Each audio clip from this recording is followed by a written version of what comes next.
ইনি মা দুর্গা, ইনি আবার মা কৌশিকী। কয়েকদিন পরেই মনে হয় পূজা। কত আনন্দ হয় বলুন তো। আমরা মনে করি আমাদের শ্রেষ্ঠ পূজা দুর্গা পূজা। ছোট ছোট ছেলে মেয়েদের বাড়ি সবার নতুন জামা কাপড় কত কিছু দেওয়া হয়। কিন্তু এই দুর্গা পূজাটা আসলে আসলো কিভাবে? হ্যাঁ গো মায়েরা, যখনই ধর্ম অধর্মের ভিতরে যখনই সংকোচন ঘটেছে, ঠিক তখনই সংকটময় দিনের যখনই আবির্ভূত হয়েছেন, তখনই পরম প্রকৃতি দেবী দুর্গা তিনি আবির্ভূত হয়েছেন। পুরাকালে বর্ণিত দুর্গম নামে তিনি এক অসুরকে নিধন করেছিলেন। বাবা ভোলানাথ মানে শিব ঠাকুর ওই দুর্গম নামে অসুরকে হত্যা করার কারণে নামকরণ করে দিয়েছিলেন মাকে দুর্গা। এবং মহিষী মাতার পুত্র মহিষাসুর তিনি যখন স্বর্গমর্ত পাতাল যখন অত্যাচারে ভরিয়ে তুলেছে, সমস্ত দেবতাগণ ও ত্রিদেব তারা যে দেবীর যে শক্তি রূপের যে সৃষ্টিটা করেছিল, সেটাই কিন্তু আমার মা দুর্গা। এই দুর্গা পুজো প্রথম কে করেছিল মায়েরা?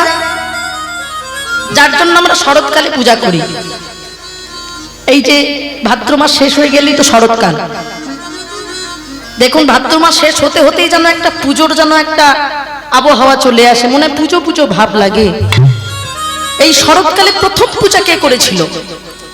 শরৎকালে পূজা করেছিল আমার ভগবান শ্রীরামচন্দ্র। কেন করেছিল? কারণ তিনি দশানন রাবণের সাথে যুদ্ধে তিনি রত হয়েছিলেন, আর সেই জন্যই তিনি পাপের বিনাশের জন্য। কেন কথাটা বললেন পাপ? একটা কথা বুঝতে হবে বাবা, এই যে পাপ কথাটা কেন বলে গেলাম, কারণ আমরা সবাই ভাবি বোধহয় রাবণ খুব ফালতু একটা মানুষ, খুব দুরাচারী একটা মানুষ। আমরা বাইরেটা দেখেছি, ভিতরটা আমরা কেউ দেখিনি বাবা। রাবণ এত বড় ধার্মিক ছিল, এত বড় বেদজ্ঞ পণ্ডিত ছিল যে তাকে হত্যা করলেও পাপের ভাগ নিতে হয়। সেই জন্যে রাবণকে হত্যা করবে বলে ভগবানের যেহেতু পাপ হবে, এটা ভগবানে মনে মনে ভাবলেন। এ থেকে একটা শিক্ষা পাওয়া যায় বাবা, ভগবানেরও পাপের ভয় আছে, কেবল আমাদের পাপের ভয় নাই। কি বলেন বাবা? আমরা মানুষরা কত পাপ করে যাই, আমাদের কেবল পাপের ভয় থাকে না। ভগবানও পাপের ভয় পেতেন, তা ভাবলেন আমার তো পাপ হবে, তাই পাপ বিনাশের জন্য তিনি আত্মা শক্তি মহামায়াকে তিনি সাধনা করলেন। কেন? শক্তি বৃদ্ধির আশায়। তিনি যখন মার কৃপা চাইলেন, কৃপাও পেলেন। রাবণকে পরাস্ত করে সীতা দেবীকে উদ্ধার করে তিনি যুদ্ধে জয়লাভ করেছেন। সেখান থেকে শরৎকালে পূজা হলো। কিন্তু মা একটা কথা বলি বাবা, শুধুমাত্র রামচন্দ্রই যে শরৎকালে পূজা করতেন তা কিন্তু নয়। রামচন্দ্রের আগে থেকেই আর একজন পূজা করত, সেটা ছিল কালকেতু নামে এক ব্যাধ। আপনারা এদিকে বাসন্তী পূজা হয়, বাসন্তী পূজা, ওই কালকেতু নামে যে ব্যাধ ছিল, সে বসন্তকালে দেবী চণ্ডীকে বাসন্তী রূপে পূজা করতেন। এই জন্য পূজাটার নাম ছিল বাসন্তী পূজা। তারপরে যেহেতু রামচন্দ্র শরৎকালে পূজা করেছে, মানে তার আগে করছে, সেই জন্য এই শারদীয়া দুর্গোৎসবকে কেউ কেউ অকাল বোধন নাম দিয়েছে, আবার কেউ কেউ শারদীয়া দুর্গা পূজা বলে।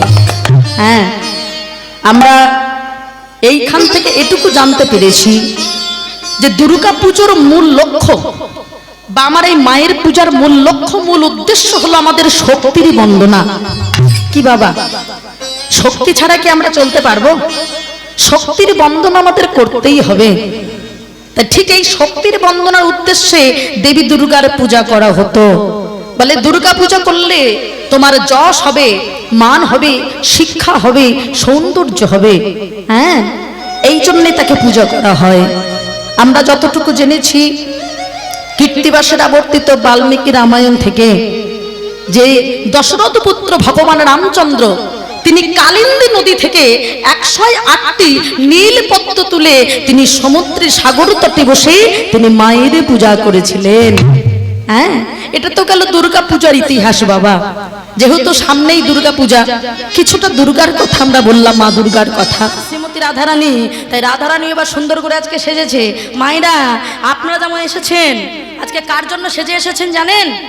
আজকে আমার জন্য নয়, এখানে কারোর জন্য নয়, আমার বাবা মায়েরা আজকে যতটুকু সেজে এসেছেন শুধুমাত্র আমার গোবিন্দের জন্য। হ্যাঁ, তাই সুন্দর করে সেজে চলেছে বাবা।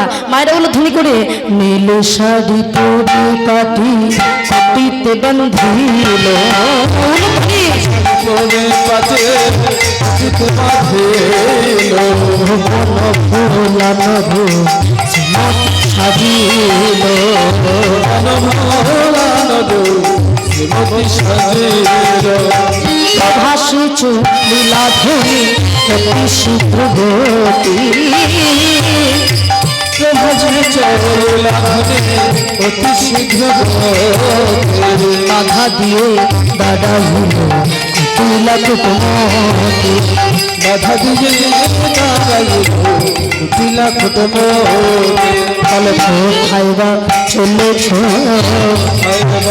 চলেছ কোথায় বা চলেছ, চলেছ, ঘরের বউ ঘর ছেড়ে কোথায় বা চলেছ, ঘর ছেড়ে চলেছে, বাধা দিয়ে দাদা হইল কুটিলা কুটুমতি, বাধা দিয়ে কুটিলা কুটুম। এই বলি ব্যাপারটা কি? হ্যাঁ শোনো, আজকে সেজেছো মানে, ও মায়েরা এরকম আছে নাকি আপনাদের? এরকম কুটমতি ননদি কি বাড়ি আছে নাকি? বলে থাকলেও তোমাকে বলবো নাকি, আমার বাড়ি যেতে হবে না? তুমি তো গান করে পালাবে, আর তারপর আমাকে যে বাড়ি ফিরতে হবে। মনে রাখবেন না, সংসারে তাও ননদিকে সামলানো যায়, কিন্তু দেহের ভিতরে অনেক জটিলা কুটিলা আছে বাবা, তাই না? কাম ক্রোধ লোভ মোহ মদ মাশ্চর্যের মতো, ওরাই আমাদের বাবা ভগবান শুনতে বাধা দেয়, এদেরকে আগে দূরীভূত করতে হবে। আজকে রাধারানী বলতে, দেখো ননদি, অন্যদিন তুমি বাধা দিয়েছিলে আমি শুনেছি, আজ আমি কোনো বাধা শুনবো না, আজকে আমি যাবই যাব। আমার বধূ মাসেরই কোলে যজ্ঞ করছে, কেউ আমায় বাধা দিতে পারবে না। তাই ননদির সম্মুখে বলে বসলো, শোনো ননদি, ননদি ও ননদি, যা ফিরে যা ঘরে,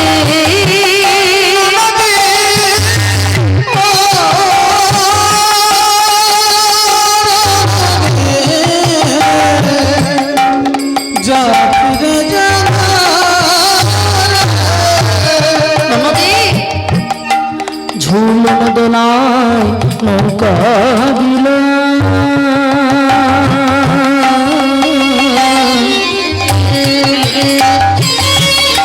সবই হইল সে নৌকা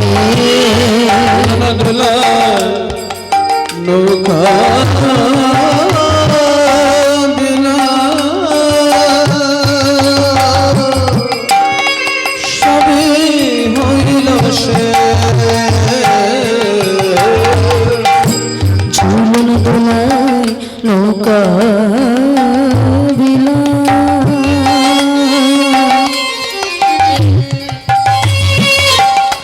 সবই হইল সে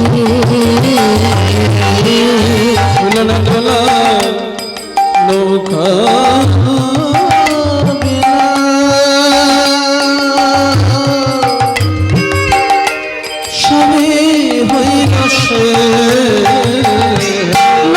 সবই হইল সে, ভাসছ লীলাম আমি,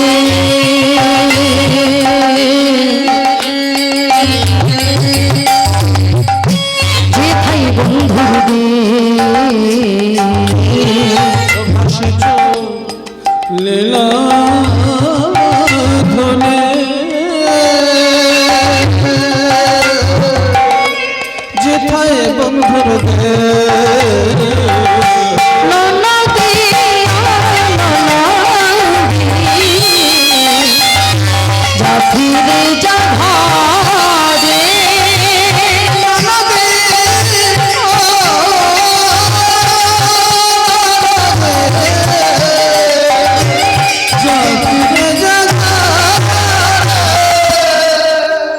ভাবে। যেই না বলেছে ওদিকে বাবা কুটিলা কুটমতি তো প্রচন্ড রেগে গেছে, দাদা আনকে ডাকতে গেছে, দাদা শোনো, তোমার বউ আজকে কিনা ওই কেলো ছোড়ার কাছে যাবে, তোমাকে এক্ষুনি যেতে হবে। আয়ান বলছে, শোন, তোর কথা যদি সত্যি হয় তাহলে এই ওষি নিয়ে যাচ্ছি বাবা, যেহেতু মা কালীর ভক্ত তো এই ওষি নিয়ে যাচ্ছি, আর যদি তোর কথা মিথ্যা হয় তাহলে ওষিতে আজকে তোর প্রাণ নাশ করে দেবো। এখন যেই বাবা গিয়েছে, ও মায়েরা, যেই না গিয়েছে সঙ্গে সঙ্গে এদিকে আমার শ্রীমতী রাধারানী ভাবছে, ও বাবা, কাউকে দেখবেন কোনো কথায় রাজি করাতে গেলে প্রথমে একটু ভালো কথাই বলতে হয়। প্রভুর চরণে ধরি কহিছে করুণা করি, আয়ার চরণ ধরে কহিছে নতি করে, আয়ার চরণে ধরি কহিছে করুণা করি, আয়ার চরণ ধরে কহিছে নতি করে।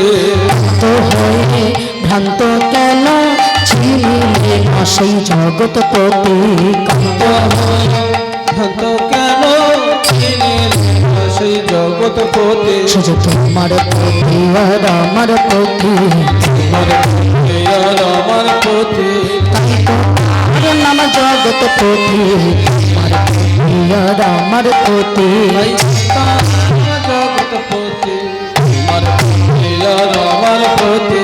সে না চড়ালে কে বাছরে বিশ্ব চড়াচড়ে, কে বাছরে বিশ্ব চড়াচড়ে, খাল বলে ডেকো না গো,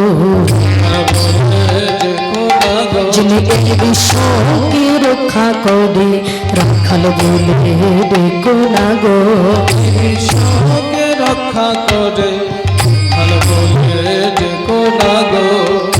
ও বাবা, এখন সব রকম বলে দেখলো, হাতে পায়ে ধরে ভালো করে বুঝিয়ে দেখলো, তবু দেখছে ওষে নিয়ে দাঁড়িয়ে আছে। এইবার শ্রীমতী রাধারানী ভাবলো, দাঁড়াও, প্রথমে সোজা কথাই বলেছি, যখন সোজা আঙুলে ঘি উঠবে না তাহলে আঙুলটা একটু বাঁকাতেই হয়। এবার দেখো কি করতে পারি। এখন রাধারানী তিনি কি করলেন, ও মায়েরা, আয়ান কিশোর ভক্ত ছিল, কালী মায়ের ভক্ত, সঙ্গে সঙ্গে এবার কালী রূপ ধারণ করেছে রাধারানী। কালিকা মুডতি ধরিল, কালিকা মুডতি ধরিল, শিকড়ে ধরিতে পারল, কালিকা মুডতি ধরিল,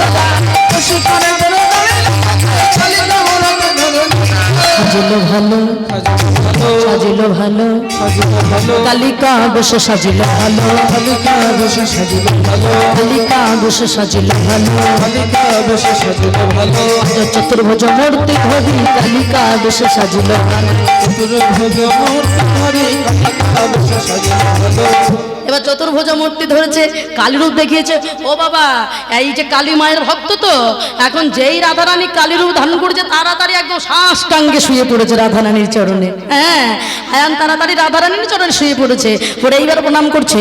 মম দোষ ক্ষমা চিনিলাম হে ভোজেশ্বরী, মম দোষ ক্ষমা চিনিলেন হে ভোজেশ্বরী, শ্রীকৃষ্ণ গো লোকেশ্বর তুমি হে গো লোকেশ্বরী, শ্রীকৃষ্ণ গো লোকেশ্বর তুমি হে গো লোকেশ্বরী, তোমায় বাধা দেব না হে, তোমায় বাধা দেব না হে, যথা ইচ্ছা তথা যাও হে, তোমায় বাধা দেব না হে, যথা ইচ্ছা তথা যাও হে, তোমার বাধা দেব না হে।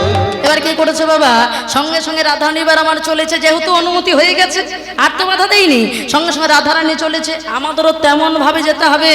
কেমন ভাবে চলেছে বলে, গজেন্দ্র গমনে চলিল, গজেন্দ্র গমনে চলিল, চলন দেখিয়া নয়ন জুড়ায়, গজেন্দ্র গমনে চলিল, চলিল ধনে, চলিল ধনে, আজন হাসি হাসি দিল দিনে, গজেন্দ্র গমন চলিল ধনে, হাসি হাসি গজেন্দ্র গমন চলিল ধনে, আজ হাসি হাসি দিল দিনে, গজেন্দ্র গমন চলিল ধনে, হাসি হাসি দিল দিনে, গজেন্দ্র গমন চলিল ধনে। এবার রাধারানী আমার এসে দাঁড়িয়েছে, তবে যজ্ঞের হলো 4টি দ্বার। প্রথম দ্বারে দাঁড়িয়ে আছে আমার মা যশোমতী, দ্বিতীয় দ্বারে দাঁড়িয়ে আছে শ্রীমতী রাধারানী, আর তৃতীয় দ্বারে দাঁড়িয়ে আছে যত রাখালগণ বৃন্দাবনের, আর চতুর্থ দ্বারে দাঁড়িয়ে আছে যত বৃন্দাবনে আপনাদের মতো ভক্তবৃন্দ ব্রজবাসীগণ, সবাই সবার বাসনা নিয়ে দাঁড়িয়ে আছে। যখন দাঁড়িয়ে আছে আর এদিকে আমার ও মায়েরা সখ্যপ্রেম কেমন দেখুন। আজকে বনের যত যত বন্ধু ছিল, সখা ছিল, তারা ফল নিয়ে গেছে, তবে সেই ফলগুলো সব এঁঠো করা। হ্যাঁ, বলে বসলো, মনে মনে বলছে, ওরে কানাই রে, আজকে তোর জন্য আমরা ফল এনেছি, কিন্তু ও কানাই জানিস কোন ফলে যে বিষ আছে তা তো জানি না। ও ভাই, তাই ফলের গায়ে আমরা একটু এঁঠো করে দেখেছি যে ফলগুলো মিষ্টি নাকি বিষ নাকি নোনতা, আমরা দেখেই তবে তোর কাছে এনেছি। আর এদিকে আমার মা যশোমতী আমার নবনীর থালে লই দ্বারে ডাকছে, গোপাল, ও গোপাল, একবার আই বাবা। দ্বারে যারা ছিল বাবা প্রহরীগণ, এই কে তুমি? এমন ভিখারিনী আলো থালু বেশ, কাকে ডাকছো তুমি নাম ধরে? কেন? আমার গোপাল যে তোমাদের রাজা, সেই তো আমার গোপাল, আমার ছেলে। কে বলেছে তুমি? তুমি কেন এই কাঙালিনী ভিখারিনী, তুমি কেন মা হতে যাবে?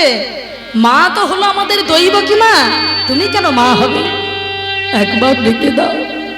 মা আমার দ্বারে বসে কাঁদছে, যখন চোখের জল পড়ছে। ও বাবা, ভগবান যজ্ঞ করতে বসে, এই যেমন এখানে হোম যজ্ঞ হয়েছে বাবা, এই যজ্ঞ করতে বসে কারোর যদি চোখের জল পড়ে সেটা ভালো নয় বাবা। গোবিন্দ স্বয়ং যজ্ঞ করছে, যদি তার চোখের জল পড়ে সেটা কি ভালো? গোবিন্দ কাঁদছে, দাদা বলাই বলছে, কি এ ভাই তুই কাঁদছিস কেন, কি হয়েছে? কাঁদবো না দাদা গো, যে যজ্ঞের দ্বারে দাঁড়িয়ে নিজের মা কাঁদে, সেই যজ্ঞ আমি কেমন করে করব দাদা? আমি পারবো না। ভগবান আর থাকতে পারল না। ভগবান যজ্ঞস্থল থেকে উঠে তাড়াতাড়ি করে ওই দরজার দিকে ছুটে আসছে যেখানে মা যশোমতী। ভগবানের পিছনে পিছনে যত যারা ছিল যজ্ঞের সভাসদগণ, এমনকি দৈবকী মা, সেও ছুটে আসছে তাড়াতাড়ি করে ওই যজ্ঞের দুয়ারে এসে যেই না যশোমতী মাকে দেখেছে, মায়ের কোলে গিয়ে বসেছে। মা, ও মা, আমি তোমার গোপাল এসেছি। গোপাল, ও বাবা, এত কেন সাজা দিলি বাবা? আমি তোকে একটু নবনী খেতে দিতাম না, তুই আমার 100 বছর কাঁদালে বাবা। যখন মা আমার বুকের ভেতরে জড়িয়ে ধরেছে, দৈবকী মা ছুটে এসে বলছে, এই কৃষ্ণ, উঠে আয়, উঠে আয় বলছি। কে বলেছে? এ জগতে সবাই জানে তুই হলি আমার অষ্টম গর্ভের সন্তান, কেন বসে আছিস ভিখারির কোলে? উঠে আয় বলছিস। এখন 2 মা ধরে তো টানাটানি করছে। ও মায়েরা, 2 মা যখন ধরে টানাটানি করছে, যজ্ঞের সভাসদগণ মরে বসলো, একটি সন্তানের তার 2 মা হতে পারে না, তাহলে প্রমাণ করতে হবে, পরীক্ষা দিতে হবে। এই যে শতপুরু বস্ত্র টানিয়ে দেওয়া হলো, শতপুরু বস্ত্রের ওপারে থাকবে 2 মা, আর এপারে থাকবে ভগবান কৃষ্ণ। যদি সত্যিকারের কেউ মা হতে পারে, মনে রেখো, মা হওয়া কি মুখের কথা? যে মা না বোঝে সন্তানের ব্যথা। কি বোঝেন মা? জন্ম দিলেই সবাই কি মা হয়? সবাই মা হয় না বাবা। মায়ের মতো মা কজন হয় গো মা? হ্যাঁ, তবে এখানে আমার মায়েরা সত্যিকারের মা, দেখে মা মা মনে হয়। আজকাল জগতে কি আর মাকে দেখে আর মা মা মনে হয় বাবা? হ্যাঁ, কিন্তু এখানে আমার বাবাদের মাদের দেখে সত্যি মা বাবা বলে মনে হয় বাবা। এখন ওইবারে দাঁড়িয়ে দৈবকী মা বলে বসলো, আগে আমি দেব, আগে আমি দুগ্ধ দেব ওই গোপালের মুখে, কারণ আমি, আমার গর্ভে ও এসেছে, আমি ওর মা, এ কথা সবাই জানে। এই বলে মা আমার অহংকারে মত্ত হয়ে শতপুরু বস্ত্রের উপরে দাঁড়িয়ে যেই না দুগ্ধ পেশন করেছে, 1 ফোঁটা দুগ্ধ আমার ভগবানের মুখে গেল না। যাবে কি করে বাবা? জীবনে তো জন্ম দিয়েছি, কিন্তু 1 ফোঁটা দুগ্ধ তো কখনো দেয় না। এদিকে মা যশোমতী আবার ওই শতপুরো বস্ত্রের উপরে দাঁড়িয়ে ডাকছে গোপাল, ওরে গোপাল রে, একবার তুই কৃপা করিস, আমি যে তোর অভাগিনী কাঙালিনী মা,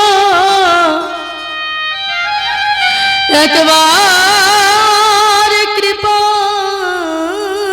করিস, যেন তোর মুখে আমি এক ফোঁটা হলে দুগ্ধ দিতে পারি। এই বলে মা আমার চোখের জল দিয়ে শতপুরো বস্ত্রের পারে দাঁড়িয়ে যেই না দুগ্ধ পেশন করেছে, যজ্ঞের সভাসদগণ সবাই দেখতে পেল, ওই দেখো দেখো বলে ভেসে যায় ভেসে যায়, ভেসে যায় ভেসে যায়,